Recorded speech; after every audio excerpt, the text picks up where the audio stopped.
சரோ, அப்பா காஃபி கேட்டிருக்காரு பாரு, கொஞ்சம் போட்டு கொடுத்துட்டு வாமா. படுக்கையில் சுருண்டு படுத்து கொண்டிருந்த விக்னேஷ் தன் மனைவி சரோஜாவுக்கு குரல் கொடுத்தான். ஏங்க, உங்கள் அப்பாவுக்கு உங்கள் அம்மா காஃபி போட்டு கொடுக்கக்கூடாதா? இல்லை, உங்கள் தங்கச்சி தான் காஃபி போட்டு கொடுக்கக்கூடாதா? எல்லாத்துக்கும் நான் ஒருத்தி மட்டும்தான் இங்கே இருக்கிறேனா? நான் ஒன்றும் மிஷின் இல்லைங்க, நானும் மனுஷி தான். எரிச்சலுடன் ஈரத்தலையை துவட்டி சொன்னாள் சரோஜா. சரோ, கோச்சுக்காதம்மா, அம்மா போடுற காஃபி, தங்கச்சி வசந்தி போடுற காஃபி எதுவும் அப்பாவுக்கு சரியில்லையா? நீ போட்டு கொடுக்குற காஃபி தான் அப்பாவுக்கு திருப்தியாக குடிச்ச மாதிரி இருக்கிறான் என்று சொல்லிவிட்டு போர்வை இழுத்து பூத்தி கொண்டான் விக்னேஷ். இதோ பாருங்க, நான் இந்த வீட்டுக்கு வந்த மருமகளாக தெரியல, ஒரு வேலைக்காரியாக தான் என்னை நடத்துகிறீங்க என்னை புலம்பிக் கொண்டு சரோஜா சமையல் அறைக்குள் நுழைந்த சற்று நேரத்துக்கெல்லாம் காஃபியை போட்டு கொண்டு போய் கணவனை எழுப்புனார் சரோஜா. சரோ, அடுப்புலேருந்து இங்கே வரதுக்கு அப்படியே அப்பா கிட்ட கொடுத்துருக்கலாம்ல.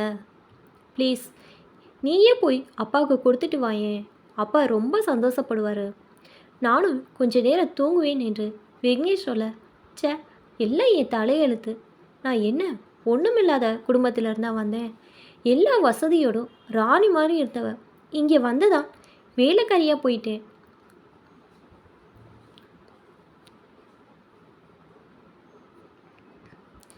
எங்கள் அப்பாவை சொல்லணும், நல்ல குடும்பம்னு கட்டினாரே ஒழிய அவங்க வேலைக்காரி தேடுறாங்கன்னு புரிஞ்சுக்கல. இதை பாருங்க, நான் இப்படியே இருந்துருவேன்னு மட்டும் நினைக்காதீங்க. கூடிய சீக்கிரத்தில் இதுக்கு ஒரு வழியை பண்ணுறேன். அது வரைக்கும் நல்லா இழுத்து போத்திக்கிட்டு தூங்குங்க. விடியிறப்ப எப்படி விடியுதுன்னு பாருங்க. கோபத்துடன் சொல்லிக்கொண்டே கதவை திறந்து கொண்டு காஃபியுடன் வராண்டாவுக்கு நடந்தாள் சரோஜா. 70 வயதான நம்பிராஜன் காலை தினசரியை புரட்டி கொண்டு வராண்டா சோஃபாவில் உட்கார்ந்திருந்தார்.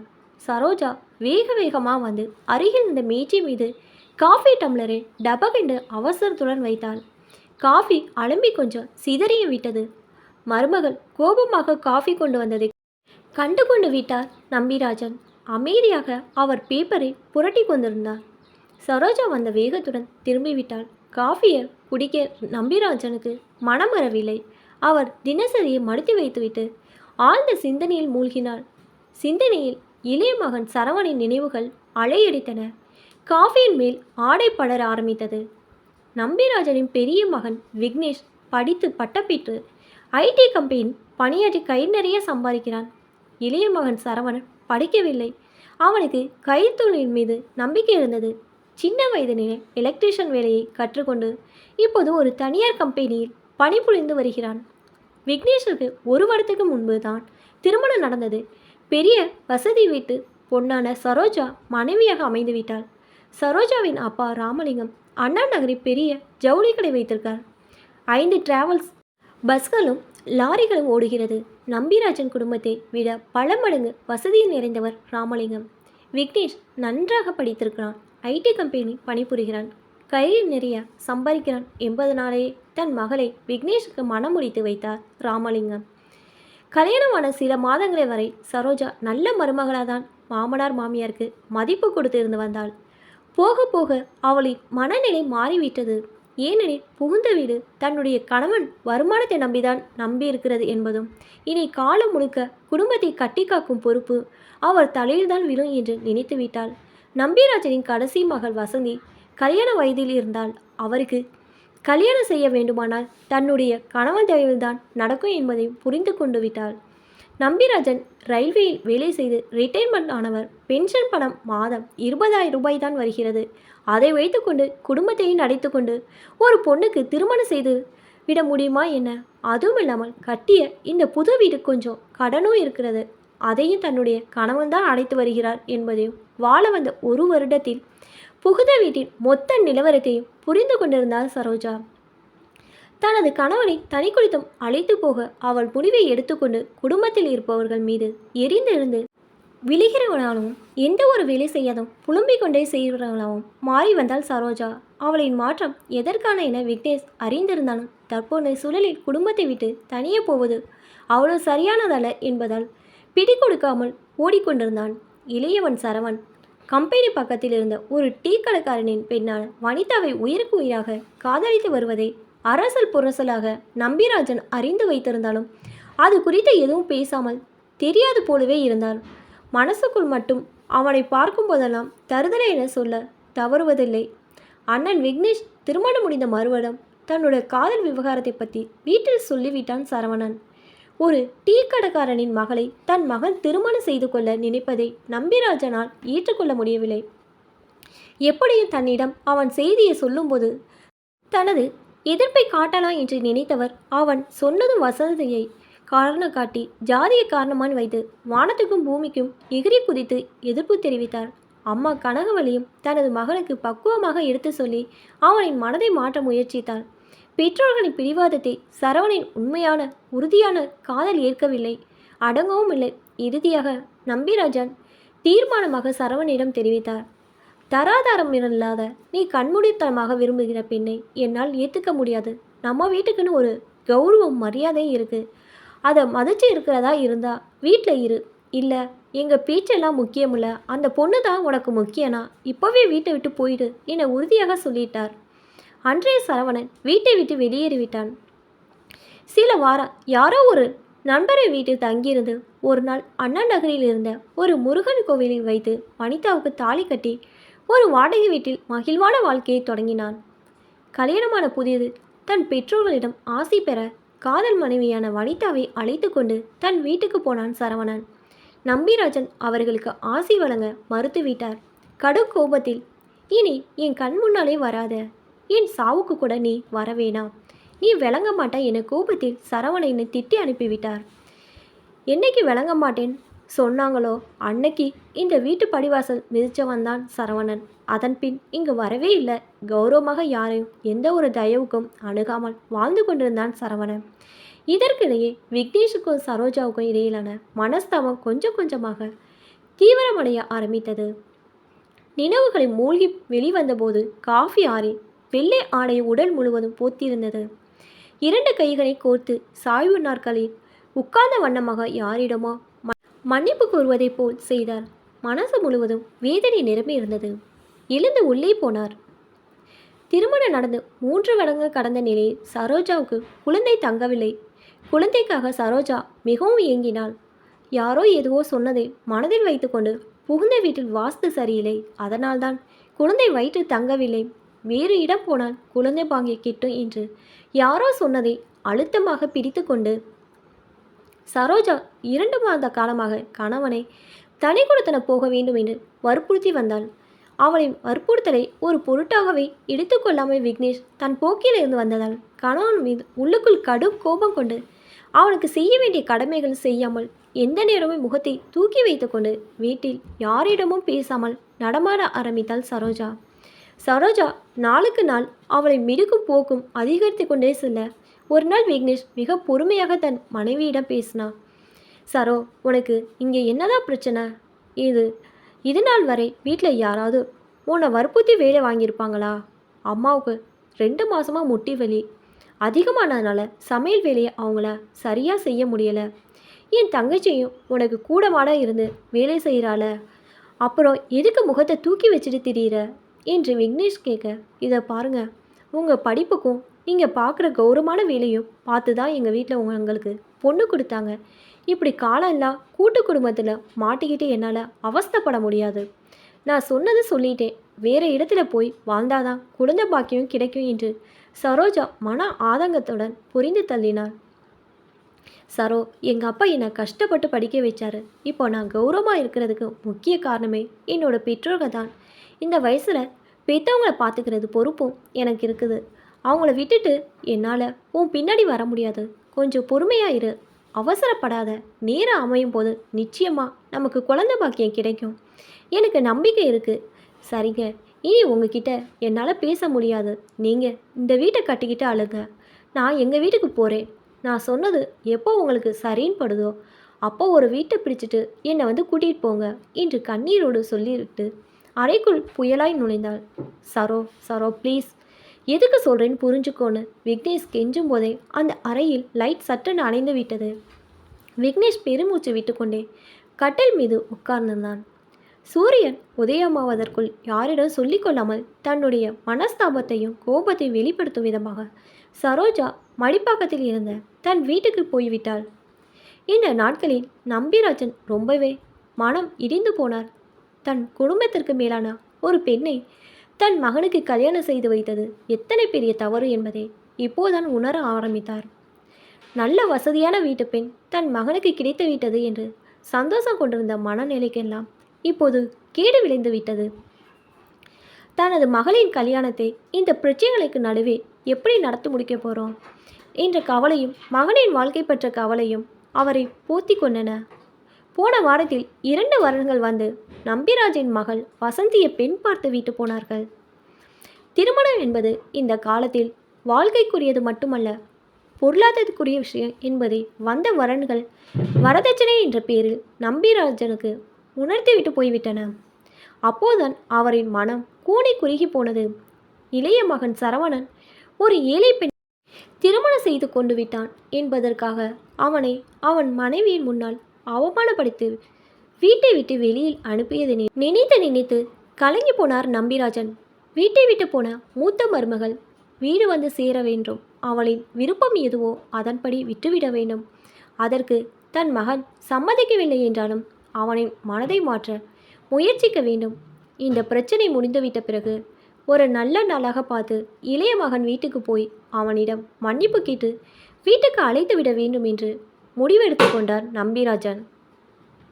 இரவு விக்னேஷ் ஆஃபீஸ் விட்டு வீட்டுக்கு வந்தபோது அவனுக்காக தூங்காமல் வராண்டாவில் காத்து கொண்டிருந்தார். என்னப்பா, இன்னும் நீங்கள் தூங்கலையா? கேட்டுக்கொண்டே தன் அறைக்குள் நுழைந்தான் விக்னேஷ். சற்று நேரத்துக்கு முகத்தை கழுவிக்கொண்டு வராண்டாவுக்கு வந்தான். தங்கை வசந்தி சாப்பாடு கொண்டு வந்து டைனிங் டேபிள் வைத்து விட்டு போனாள். விக்னேஷ், நாளைக்கு ஆஃபீஸ்க்கு லீவ் போட்டுட்டு உன் பொண்டாட்டியை கூட்டிகிட்டு வாப்பா என்று நம்பிராஜன் சொல்ல, இல்லைப்பா, நம்மளை மதிக்காமல் வீட்டை விட்டு போனவ நான் போய் கூட்டிகிட்டு வரமாட்டேன். எவ்வளோ காலம் அவங்க அப்பா வீட்டில் இருக்கிறாளோ இருக்கட்டும். அவங்க வீட்டில் இருக்கிற பெரியவங்க புத்திமதி சொல்லி கொண்டாந்து விடட்டும். அப்படி சொல்லாதடா, இந்த காலத்து பொண்ணுங்க அப்படி தான் இருப்பாங்க. அதுவும் இல்லாமல் சரோஜா வசதியான வீட்டு பொண்ணு. நாம தான் கொஞ்சம் அனுசரித்து போகணும். எப்படியோ இந்த வீட்டில் இருந்தால் குழந்தை பாக்கியம் கிடைக்கலன்னு அவள் மனசில் அழுத்தமாக ஒரு எண்ணம் வந்துடுச்சு. அவள் விருப்பப்படி தனி குடும்பம் போய் பாருங்களே, மாற்றம் நடந்தால் நல்லதானே. நாங்களும் பேரப்பிள்ளைய கொஞ்சம் ஆசையாக இருக்கும். நீ இன்னமும் ஒத்துக்கலைன்னா அவள் காலமெல்லாம் நம்மளை தான் குறை சொல்லிக்கிட்டு இருப்பா. அதுக்கு நாம் இடம் கொடுக்கக்கூடாதுப்பா. நீயும் உன் மனைவி விருப்பம் போல் நடந்துக்க. தங்கச்சி கல்யாணத்தை நீயும் மருமகளுமா நீனு சிறப்பாக பண்ணிட்டீன்னா போதும். எங்களை பற்றி கவலைப்படாத. ஏதோ பென்ஷன் பணம் வருது, அதை வச்சு நாங்கள் நிம்மதியாக வாழ்ந்துக்கிறோம் என்று நம்பிராஜன் சொல்ல விக்னேஷ் மௌனமாக உட்கார்ந்திருந்தான். கனகவள்ளி தூக்க கலக்கத்துடன் வராண்டாவுக்கு வந்தவள், எங்க புள்ள சாப்பிடட்டும், அவன் பசியாக வந்திருப்பான், பேச வேண்டிய விஷயத்தை காலையில் பேசிப்போம் என்றாள். அம்மா, சரோஜாவை போய் நான் கூட்டிகிட்டு வரணும்னு அப்பா சொல்கிறாருமா. உங்ககிட்ட கூட சொல்லிக்காமல் அவள் இஷ்டத்துக்கு போனவளை நான் எதுக்கு கூட்டிகிட்டு வரணும்? அவளே மனமாறி வந்தால் வரட்டும், இல்லைன்னா எப்படியாவது போகட்டும், விக்னேஷ் கோபத்துடன் சொன்னான். நம்பிராஜன் தொடர்ந்தார். விக்னேஷ், சரோஜாவுக்கு ஒரு குழந்தை நினைச்சுன்னா எல்லாம் சரியாயிடும். அண்ணா அவங்க அப்பா வீடு பார்த்து வச்சிருக்கிறாராம். நான் ஃபோன் பண்ணப்போ சொன்னார். அவருக்கும் விருப்பம் இல்லைதான் என்றாலும் விட்டு பிடிப்போம் சம்பந்திங்கிறார். அதுவும் சரிதானே. தனியாக போன சரோஜா மனசு ஆறும். இங்கே இருக்கிற வரைக்கும் ஏதேனும் சண்டை சச்சரவு உங்களுக்குள்ளே வந்துக்கிட்டு இருக்கும். இது குடும்பத்துக்கு நல்லதில்லை. அவர் பேச்சை நிறுத்த விக்னேஷ் அவரை ஏறெடுத்து பார்த்தான். உன் தம்பி எங்கேயோ வாடகை வீட்டில் இருக்கிறான். நானும் அவன் மன நோக பேசிட்டேன். நான் போய் அவனை பார்த்து பேசினா நம்ம வீட்டுக்கு அவன் பொண்டாட்டியோட வந்துடுவான். நீ போய் உன் மனைவி மன நோகாமல் கொஞ்சம் காலம் அவளோட விருப்பப்படி அண்ணா நகரில் வீட்டில் போய் ஏறி. கல்யாணமான கொஞ்ச காலத்திலே நீ மனைவி பிரிஞ்சிருக்கிறது மனசுக்கு கஷ்டமாக இருக்குது. 4 பேர் எங்களையும் நாளைக்கு சொல்லி பேசுவாங்க. இதெல்லாம் வேணாம். எனக்காக தயவுசெய்து நாளைக்கு போய் உன் மனைவியை அழைச்சிட்டு வா. அடுத்த வாரம் ஒரு நல்ல நாளாக பார்த்து புது வீட்டுக்கு போயிடுங்க. உன் சந்தோஷம்தான் எங்கள் எல்லோருக்கும் முக்கியம் என்றார் நம்பிராஜன். ஆமாம் விக்னேஷ், அப்பா சொல்கிறபடி கேளு. நாளைக்கு போய் கனகவள்ளி கண்கள் கசிதபடியே சொன்னாள். சாப்பிட்டு எழுந்தவன், சரிப்பா, நான் நாளைக்கு போய் அவளை அழைச்சிட்டு வரேன் என்று சொல்லிவிட்டு அறையை நோக்கி நடந்தான். கோவப்படாத விக்னேஷ், எதையும் மனசில் வச்சுக்காமா அன்போடு பேசி கூட்டிட்டு வா என்றான் நம்பிராஜன். சரிப்பா என்றான் வேண்டா வெறுப்பாய். அவனின் அறைக்கதவு அடைப்பட்டதில் அவனின் கோபம் தெரிந்தது. நம்பிராஜன் வருத்த பெருமூச்சை விட்டார். மறுநாள் காலையில் ஆஃபீஸுக்கு லீவ் போட்டுட்டு மடிப்பக்கத்தில் இருந்த தன் மனைவி வீட்டுக்கு கிளம்பி விட்டான் விக்னேஷ். நம்பிராஜன் மனம் சாந்தமடைந்தார். அவர் தன் மனைவியை மகளை அழைத்து கொண்டு அண்ணா நகரில் பிரசித்தி பெற்ற பெருமாள் கோயிலுக்கு போனார். சாமி தரிசனம் முடிந்து கொண்டு காலை 10 மணி வாக்கி கோயிலை விட்டு நம்பிராஜன் தன் குடும்பத்தினருடன் வெளியில் வந்து ஆட்டோவுக்காக காத்து கொண்டிருந்த போது கையில் பிரசாத கூடையுடன் சரவணின் மனைவி வனிதா கோவிலுக்கு வந்து கொண்டிருந்தாள். தன்னுடைய மாமனார் மாமியாரை பார்த்ததும் முகம் மலர்ந்து அவர்கள் அருகில் சென்று கையெடுத்து கும்பிட்டார். வாமா வனிதா, நல்லா இருக்கியா என்று கேட்டபடியே அவளின் வயித்தை பார்த்தாள் கனகவல்லி. 6 மாத கர்ப்பிணியாக இருந்தால் வனிதா. நல்லா இருக்கேன் அத்தை, பக்கத்து தெருவில் தான் வாடகைக்கு இருக்கோம், அவரும் வீட்டில் தான் இருக்காரு, வாங்க வீட்டுக்கு போகலாம் என்று பூரி போடு அழைத்தாள் வனிதா. கனகவல்லி நம்பிராஜனை பார்த்தா. அப்பா, அண்ணனை பார்த்து ரொம்ப நாளாகுது, போலாப்பா என்று கெஞ்சினாள் வசந்தி. நடங்க போலாம். தன் மனைவியையும் மகளையும் பார்த்து சொல்லிவிட்டு வனிதாவுடன் நடந்தார் நம்பிராஜன். வனிதா தன் பர்சில் இந்த செல்ஃபோனை எடுத்து சரவணுக்கு ஃபோன் செய்தார். எங்க மாமாவும் அத்தவும் வசந்தியோட கோயிலுக்கு வந்திருக்காங்க, நான் பார்த்துட்டு பேசினேன், வீட்டுக்கு அழைச்சிட்டு வரேன் என்றாள் பூரிப்பாய். அப்பாவும் வராரா? ஆமாங்க. அதை கேட்டு சரவணனால் நம்பவே முடியவில்லை. சரி வனிதா, வீட்டுக்கு சீக்கிரம் வாங்க, நான் மார்க்கெட் போயிட்டு வந்துடுறேன் என்று சொல்லிவிட்டு மீன் வாங்க மார்க்கெட்டுக்கு பறந்தான். வனிதா சரவணின் கோயிலுக்கு அழைச்சிட்டு வர்றது தானே, புள்ளத்தாச்சியாக இருந்துட்டு இப்படி தனியாக வந்திருக்கிறியே என்றான் கனகவல்லி.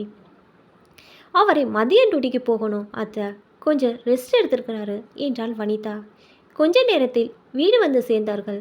வனிதா படபடப்பானாள். தன் மாமனாரை சோஃபாவில் உட்கார வைத்துவிட்டு தண்ணீர் கொண்டு வந்து கொடுத்தாள். அரிசியை உலையில் வைத்துவிட்டு ஃப்ரிட்ஜில் இருந்த சாத்துக்குடி ஆப்பிள் பழங்களை எடுத்து ஜூஸ் போட்டாள். உடன் வசந்தியும் உதவினாள். வாடகை வீடு எவ்வளோமா வனிதா என்றாள் கனகவல்லி. மாதம் 8000 வாடகத்தை. அண்ணே, வீடு இருக்கு, அழகாக வச்சிருக்கீங்க என்றாள் வசந்தி. வனிதா அறையில் இந்த டிவியை ஆன் செய்து மாமனார் பார்க்கட்டும் என்று செய்தி சேனலை வைத்தார். பரபரப்போடு வீட்டுக்குள் நுழைந்த சரவணன் கையில் காய்கறி மீன் பையுடன் ஒரு மஞ்சள் பையும் இருந்தது. தனது பெற்றோர்களை பார்த்த மகிழ்ச்சி சரவணனுக்கு. வனிதா காய்கறி மீன் பையை வாங்கி கொண்டாள். கனகவல்லிதான் கண் கலங்கினான். வசந்தி ஓடிப்போய் அண்ணனை கட்டி கொண்டாள். கொஞ்ச நேரம் கண் கலங்க அமைதியாக இருந்தவன் மஞ்சப்பை அறைக்குள் கொண்டு போய் வைத்துவிட்டு வந்தான். நம்பிராஜன் பரிவோடு தன் மகனை பார்த்து பேசி கொண்டிருந்தாள். நீ வீட்டை விட்ட போனதுலேருந்து உங்கள் அம்மாவுக்கு உடம்பு சரியில்லாமல் போச்சு, எப்போதும் உன்னோட கவலை தான் என்று சொல்லி கொண்டிருந்தாள். பிறகு தனியாக அழைத்து பேசினாள். பெரிய மருமகளோட பிரச்சனையை எடுத்து சொன்னார். அடுத்த வாரம் வீட்டை காலி பண்ணிட்டு நம்ம வீட்டுக்கு வந்துடு என்றார். சரவணன் மௌனமாக இருந்தான். அப்போது கனகவல்லியும் வந்து சரவணனிடம் பேசினாள். புள்ளத்தாச்சி பெண்ணை தனியாக வச்சுட்டு கஷ்டப்படாத சரவணா, வீட்டுக்கு வா, குழந்தை நம்ம வீட்டில் தான் பிறக்கணும். சமையல் முடிந்ததாக வனிதா அழைத்தாள். எல்லோரும் மகிழ்ச்சியுடன் சாப்பிட்டனர். நம்பிராஜன் எப்போதும் காணாத ஒரு நிம்மதி அப்போது அடைந்தாள். கிளம்பும்போது, சரவணா, எதையும் மனசில் வச்சுக்காதடா, அப்பா கோபத்தில் பேசிட்டேன், இப்போ என் தவற உணர்ந்துட்டேன், என்னை மன்னிச்சிடு, வீடு வந்து சேரு என்றான் நம்பிராஜன் வருத்தத்துடன். அப்பா, நான் உன் மகன், என்ன நீங்கள் திட்டுறதுக்கு உரிமை உண்டு. நான் பொறுமையாக இல்லாமல் உங்கள் பேச்சை கேட்காம அவசரப்பட்டதும் தப்பு தானே, அதான் உங்கள் கோபத்தை நான் பெருசாக நினைக்கிறேன், நீங்கள் தான் என்னை மன்னிக்கணும் என சொல்லிவிட்டு தன் அறைக்கு சென்று சரவணன் ஒரு மஞ்சள் பையை எடுத்துட்டு வந்து நம்பிராஜனிடம் நீட்டினான். அப்பா, வசந்திக்கு மாப்பிள்ளை பார்த்துக்கிட்டு இருக்கீங்கன்னு கேள்விப்பட்டேன். என் தங்கச்சியோட கல்யாணத்துக்கு நான் சேமித்து வச்சுருக்கிற பணம், நீங்கள் வரீங்கன்னு சொன்னதும் மார்க்கெட் போயிட்டு அப்படியே பேங்கில் போய் அதை எடுத்துக்கிட்டு வந்துட்டேன். இதில் 2 லட்சம் இருக்குது, பேங்கில் போட்டு வைங்க என்றான். நம்பிராஜனால் பேச முடியவில்லை. அவரின் கண்கள் கலங்கி போய்விட்டன. பணப்பையை வாங்காமல் தன் மகனின் கையை பாசத்தோடு பிடித்து கொண்டு நின்றார். சரவணா, வர ஞாயிற்றுக்கிழமை நம்ம வீட்டுக்கு வந்துடு. வனிதா, அவனை நீ தான் அழைச்சிட்டு வரணும். கனகவல்லி வனிதாவின் கைகளை பிடித்து கொண்டு பரிவோடு கூறினாள். சரி சரவணா, நாங்கள் கிளப்புறோம் என்றான் நம்பிராஜன். சரிப்பா, மறுபடியும் நாங்கள் வந்து கூப்பிட்ற மாதிரி வச்சுக்காத, நல்ல நாளா அடுத்த வாரமே பார்த்து வீட்டுக்கு வந்துடு. வனிதா வரட்டுமா என்று நம்பிராஜன் பேசிக்கொண்டே நடந்தார். சரவணன் ஏனோ வருகிறேன் என்று இறுதி வரை சொல்லவில்லை. வெயில் தாழ்ந்திருந்தது என்றாலும் சூடு குறையவில்லை. இப்போ தான் என்னோட சேனல் ஃபஸ்ட் டைம் பார்க்குறீங்கன்னா சப்ஸ்கிரைப் பண்ணிக்கோங்க. பக்கத்தில் இருக்க பெல் ஐக்கனை ப்ரெஸ் பண்ணிக்கோங்க. அப்போ தான் நான் ஒவ்வொரு தடவை வீடியோ போடும்போதும் உங்களுக்கு நோட்டிஃபிகேஷனில் வரும். தேங்க்ஸ் ஃபார் வாட்சிங்.